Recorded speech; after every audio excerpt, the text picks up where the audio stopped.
सगळ्यांक पयशे जाल्यार माटोळी बीन गेल्ली आसा ती सगळ्यांनी केळमे हे ते हाडून ती माटोळी सजिल्ली आसा. सकाळी आयज विविध कार्यक्रम जाले. सकाळी काकड आरती जाली. तेजे उपरांत आमी भुरगे सगळे माधुकरी म्हणजे भिक्षेक वाड्यार सगळ्याक भोवले.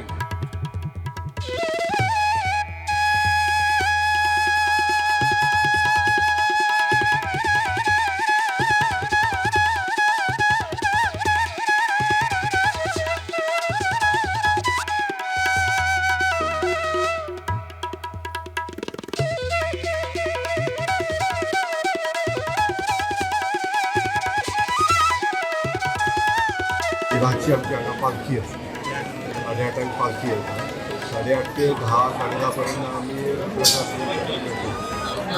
88 इयर्स जाली म्हणटा तुम्ही. 88 इयर्स जाली म्हणटा. 88 जाले. तर आमची ह्या देवाची अशी की पयलीं हांगासर बेश्टी खूब कशी आसता.